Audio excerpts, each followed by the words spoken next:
ದೇವರ ಒಳ್ಳೆಯ ಮತ್ತು ಪ್ರೀತಿಯ ಸೃಷ್ಟಿಯಾದ ನನ್ನ ಸಹೋದರ ಸಹೋದರಿಯರೇ, ನಿಮ್ಮೆಲ್ಲರಿಗೂ ನಮ್ಮ ರಕ್ಷಕನಾದ ಯೇಸು ಕ್ರಿಸ್ತನ ಹೆಸರಿನಲ್ಲಿ ವಂದನೆ ಹಾಗೂ ಈ ದಿನದ ವಾಕ್ಯ ಧ್ಯಾನಕ್ಕಾಗಿ ಸ್ವಾಗತ. ಪ್ರಾರ್ಥನೆ ಮಾಡಿಕೊಳ್ಳೋಣ. ಪರಿಶುದ್ಧನಾದ ಪರಲೋಕದ ತಂದೆಯೇ, ಸರ್ವ ಸೃಷ್ಟಿಕರ್ತನೆ, ನಿಮ್ಮ ಪರಿಶುದ್ಧ ನಾಮಕ್ಕೆ ಸ್ತೋತ್ರವಾಗಲಿ. ಅಪ್ಪ, ಈ ದಿನದ ವಾಕ್ಯ ಧ್ಯಾನದಲ್ಲಿ ನಮ್ಮ ಜೊತೆಯಲ್ಲಿದ್ದು ಸತ್ಯದ ಆತ್ಮನ ಮೂಲಕ ನಮ್ಮೆಲ್ಲರ ಹೃದಯದೊಟ್ಟಿಗೆ ಮಾತನಾಡಿ ನಿಮ್ಮ ಚಿತ್ತದಂತೆ ನಮ್ಮನ್ನು ನಡೆಸಬೇಕಾಗಿ ಯೇಸುವಿನ ಹೆಸರಿನಲ್ಲಿ ನಂಬಿ ಬೇಡಿ ಹೊಂದಿದ್ದೇವೆ ನಮ್ಮ ತಂದೆಯೇ, ಆಮೆನ್. ಕರ್ತನಲ್ಲಿ ಪ್ರಿಯರೇ, ವಾಕ್ಯ ಕೇಳುತ್ತಿರುವ ನಿಮ್ಮೆಲ್ಲರನ್ನು ಮತ್ತು ನಿಮ್ಮ ಕುಟುಂಬವನ್ನು ದೇವರು ಹೆಚ್ಚಾಗಿ ಆಶೀರ್ವದಿಸಿ ಕಾಪಾಡಲಿ. ಕರ್ತನಲ್ಲಿ ಪ್ರಿಯರೇ, ಈ ದಿನದ ವಾಕ್ಯ ಧ್ಯಾನ, ನೀವು ಲೋಕಕ್ಕೆ ಉಪ್ಪಾಗಿದ್ದೀರಿ. ಯೇಸು ಸ್ವಾಮಿ ನಮ್ಮೆಲ್ಲರಿಗೂ ಹೇಳಿದ ಮಾತು, ನೀವು ಲೋಕಕ್ಕೆ ಉಪ್ಪಾಗಿದ್ದೀರಿ. ನೋಡಿ, ಮತ್ತಾಯನು ಬರೆದ ಸುವಾರ್ತೆ 5ನೇ ಅಧ್ಯಾಯ 13ನೇ ವಚನ. ನೀವು ಲೋಕಕ್ಕೆ ಉಪ್ಪಾಗಿದ್ದೀರಿ. ಉಪ್ಪು ಸಪ್ಪಗಾದರೆ ಅದಕ್ಕೆ ಇನ್ನಾತರಿಂದ ಉಪ್ಪಿನ ರುಚಿ ಬಂದೀತು. ಜನರು ಅದನ್ನು ಹೊರಗೆ ಹಾಕಿ ತುಳಿಯುವುದಕ್ಕೆ ಅದು ಯೋಗ್ಯವೇ ಹೊರತು ಮತ್ತಾವ ಕೆಲಸಕ್ಕೂ ಬಾರದು. ಕರ್ತನಲ್ಲಿ ಪ್ರಿಯರೇ, ಯೇಸು ಸ್ವಾಮಿ ಯಾಕೆ ನಮ್ಮನ್ನು ಉಪ್ಪಿಗೆ ಹೋಲಿಸಿದ್ದಾರೆ? ಉಪ್ಪಿನ ರುಚಿ ಸಪ್ಪಗಾದರೆ ಜನರದನ್ನು ಹೊರಗಾಕಿ ತುಳಿಯುವುದಕ್ಕೆ ಮಾತ್ರ ಅದು ಯೋಗ್ಯವೇ ಹೊರತು ಮತ್ತಾವ ಕೆಲಸಕ್ಕೂ ಅದು ಬಾರದು ಅಂತ ಯೇಸು ಸ್ವಾಮಿ ಯಾಕೆ ಹೇಳ್ತಾ ಇದ್ದಾರೆ? ಯಾಕೆ ನಮ್ಮನ್ನ ಉಪ್ಪಿಗೆ ಹೋಲಿಸ್ತಾ ಇದ್ದಾರೆ? ಕರ್ತನಲ್ಲಿ ಪ್ರಿಯರೇ, ಉಪ್ಪಿನ ಗುಣ ಏನು? ಮೊದಲು ನಾವು ಅದನ್ನ ತಿಳ್ಕೊಳ್ಳೋಣ. ಉಪ್ಪಿನ ಗುಣ ಏನು? ಮೊದಲನೇದಾಗಿ ರುಚಿ, ಎರಡನೇದು ಹೆಚ್ಚು ಕಾಲ ಇರುವಂತದ್ದು ಮತ್ತು ಕೆಡದೆ ಇರುವಂತದ್ದು. ಹೆಚ್ಚು ಕಾಲ ಇರುವಂತದ್ದು, ಉಪ್ಪು ಹೆಚ್ಚು ಕಾಲ ಇರುತ್ತದೆ. ಮತ್ತೆ ಯಾವ ವಸ್ತುಗಳಲ್ಲಿ ಉಪ್ಪು ಸೇರಿಸಿ ಇಟ್ಟರೆ ಅದನ್ನು ಹೆಚ್ಚು ಕಾಲ ಕೆಡದೇ ಇರುವ ರೀತಿಯಲ್ಲಿ ಉಪ್ಪು ನೋಡಿಕೊಳ್ಳುತ್ತೆ. ಕರ್ತನಲ್ಲಿ ಪ್ರಿಯರೇ, ಹಾಗಾದರೆ ಯೇಸು ಸ್ವಾಮಿ ನಮ್ಮನ್ನ ಯಾಕೆ ಉಪ್ಪಿಗೆ ಹೋಲಿಸಿದರು? ನಾವು ಹೇಗೆ ಲೋಕಕ್ಕೆ ಉಪ್ಪಾಗಿರ್ತೀವಿ?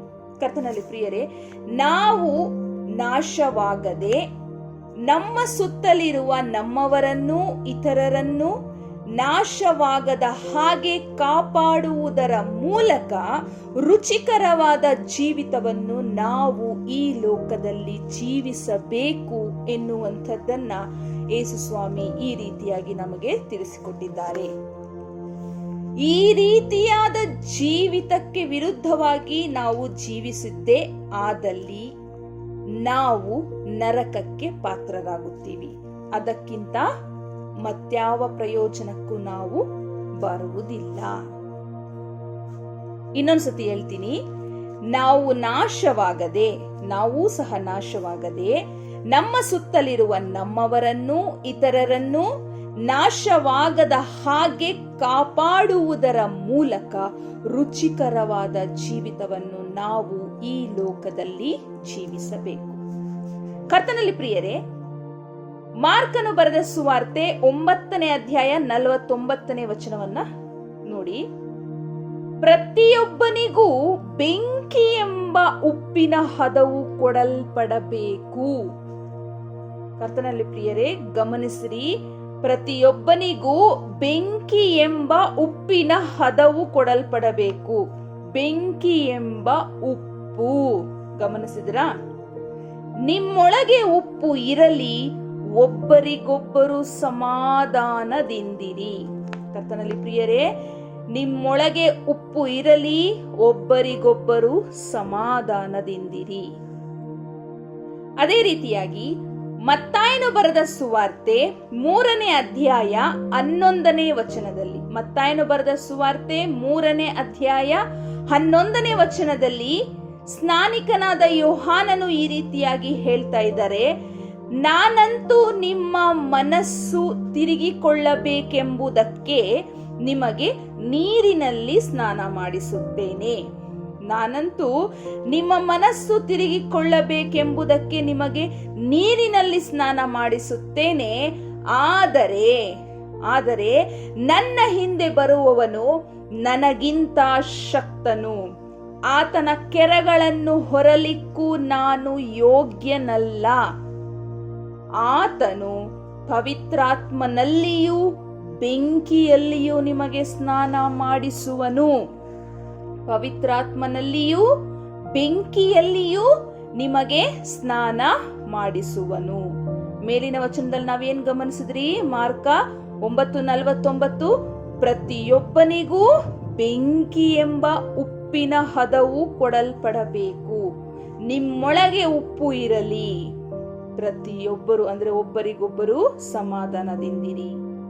ಕರ್ತನಲ್ಲಿ ಪ್ರಿಯರೇ, ಇದು ಏನು ಸೂಚಿಸ್ತಾ ಇದೆ ಅಂದ್ರೆ ಯೇಸು ಸ್ವಾಮಿ ನಮಗೆ ಬೆಂಕಿ ಎಂಬ ಉಪ್ಪಿನಲ್ಲಿ ಸ್ನಾನ ಮಾಡಿಸುವವರಾಗಿದ್ದಾರೆ. ಪವಿತ್ರಾತ್ಮದಲ್ಲಿಯೂ ಬೆಂಕಿ ಎಂಬ ಉಪ್ಪಿನಲ್ಲಿಯೂ. ಮುಂದೆ ಅದು ಇನ್ನೂ ಕ್ಲಿಯರ್ ಆಗಿ ನಮ್ಗೆ ಅರ್ಥ ಆಗ್ಬೇಕು ಅನ್ನೋದಾದ್ರೆ ಇದಕ್ಕೆ ಹೋಲಿಕೆಯಾಗಿ ಇನ್ನೊಂದು ವಚನವನ್ನ ನಾನು ನಿಮಗೆ ತಿಳಿಸ್ಕೊಡ್ತೀನಿ. ಅಪೊಸ್ತಲರ ಕೃತ್ಯಗಳು 2ನೇ ಅಧ್ಯಾಯ 3ನೇ ವಚನ. ಅಪೊಸ್ತಲರ ಕೃತ್ಯಗಳು 2ನೇ ಅಧ್ಯಾಯ 3ನೇ ವಚನ. ಪಂಚಾಶತ್ತಮ ಹಬ್ಬದಂದು ಉರಿಯಂತಿದ್ದ ನಾಲಿಗೆಗಳು ವಿಂಗಡಿಸಿಕೊಳ್ಳುವ ಹಾಗೆ, ಉರಿಯಂತಿದ್ದ ನಾಲಿಗೆಗಳು ವಿಂಗಡಿಸಿಕೊಳ್ಳುವ ಹಾಗೆ ಅವರಿಗೆ ಕಾಣಿಸಿ ಅವರಲ್ಲಿ ಒಬ್ಬೊಬ್ಬರ ಮೇಲೆ ಒಂದೊಂದಾಗಿ ಕೂತುಕೊಂಡವು. ಆಗ ಅವರೆಲ್ಲರೂ ಪವಿತ್ರಾತ್ಮ ಭರಿತರಾದರು.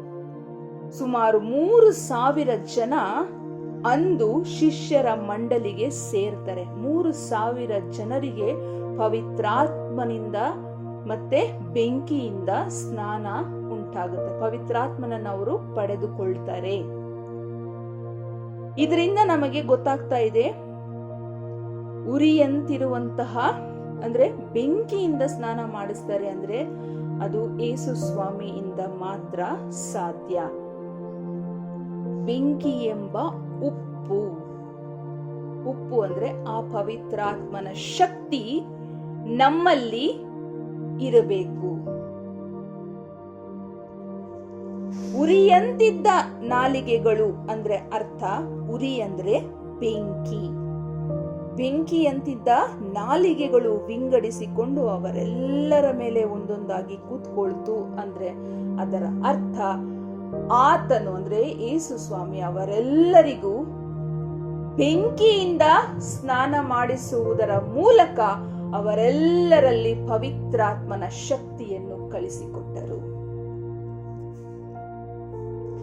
ಹಾಗಾದರೆ ಕರ್ತನಲ್ಲಿ ಪ್ರಿಯರೇ, ನಾವು ಉಪ್ಪಾಗಿ ಜೀವಿಸಲು, ಬೆಂಕಿ ಎಂಬ ಉಪ್ಪಾಗಿ ಜೀವಿಸಲು ಏನು ಮಾಡಬೇಕು, ಯಾವ ರೀತಿಯಾಗಿ ಜೀವಿಸಬೇಕು ಎನ್ನುವಂಥದ್ದನ್ನ ಮುಂದಿನ ಭಾಗದಲ್ಲಿ ನೋಡೋಣ. ಮುಂದಿನ ಭಾಗದಲ್ಲಿ ನಾನು ಅದರ ಬಗ್ಗೆ ತಿಳಿಸ್ಕೊಡ್ತೀನಿ. ತಂದೆ ದೇವರು ನಿಮ್ಮೆಲ್ಲರನ್ನ ಹೆಚ್ಚಾಗಿ ಆಶೀರ್ವದಿಸಿ ಕಾಪಾಡಲಿ. ಪ್ರಾರ್ಥನೆ ಮಾಡಿಕೊಳ್ಳೋಣ. ಪರಿಶುದ್ಧನಾದ ಪರಲೋಕದ ತಂದೆಯೇ, ಸರ್ವ ಸೃಷ್ಟಿಕರ್ತನೆ, ಸಮಸ್ತವನ್ನು ಆಲಿಸುವಾತನೆ, ಸಮಸ್ತವನ್ನು ನೋಡುವಾತನೆ, ನಿಮ್ಮ ಪರಿಶುದ್ಧ ನಾಮಕ್ಕೆ ಸ್ತೋತ್ರವಾಗಲಿ. ಅಪ್ಪ, ಈ ಒಂದು ಅದ್ಭುತವಾದ ವಾಕ್ಯ ಭಾಗದಲ್ಲಿ ನಮ್ಮ ಜೊತೆಯಲ್ಲಿದ್ದು ನಮ್ಮೆಲ್ಲರ ಹೃದಯಗಳೊಟ್ಟಿಗೆ ಮಾತನಾಡಿ ನಮ್ಮೆಲ್ಲರ ಆತ್ಮಿಕ ಕಣ್ಣುಗಳನ್ನು ತೆರೆಸಿ ಧೈರ್ಯ ತುಂಬಿ ನಮ್ಮನ್ನು ನಡೆಸುತ್ತಿರುವುದಕ್ಕಾಗಿ ಸ್ತೋತ್ರ. ಅಪ್ಪ, ನಿಮ್ಮ ಇಚ್ಛೆಯಂತೆಯೇ ನಾವು ನಿಮ್ಮ ವಾಕ್ಯಗಳನ್ನು ಅರಿತಂಥವರಾಗಿ, ನಿನ್ನ ಜ್ಞಾನವನ್ನು ಪಡೆದವರಾಗಿ, ನಿನ್ನ ಮಕ್ಕಳಾಗಿ ಜೀವಿಸಲು ನಮಗೆ ಸಹಾಯ ಮಾಡು. ಅಪ್ಪ, ವಾಕ್ಯ ಭಾಗದಿಂದ ನಮಗೆ ನೀವು ಕಣ್ಣುಗಳನ್ನು ತೆರೆಸಿದ್ದಕ್ಕಾಗಿ ಸ್ತೋತ್ರ. ನಿಮ್ಮ ಇಚ್ಛೆಯಂತೆಯೇ ನಾವು ಜೀವಿಸಲು ನಮಗೆ ಬೇಕಾದಂತಹ ಜ್ಞಾನ, ಬುದ್ಧಿ, ವಿವೇಕದಿಂದ ನಮ್ಮನ್ನು ನಡೆಸಬೇಕಾಗಿ ಯೇಸುವಿನ ಹೆಸರಿನಲ್ಲಿ ಬೇಡಿ ಹೊಂದಿದ್ದೇವೆ ನಮ್ಮ ತಂದೆಯೇ, ಆಮೇನ್. ತಂದೆಯ ಕೃಪೆ ಶಾಶ್ವತವಾಗಿ ನಿಮ್ಮೆಲ್ಲರ ಜೊತೆ ನೆಲೆಸಿರಲಿ. ಆಮೇನ್.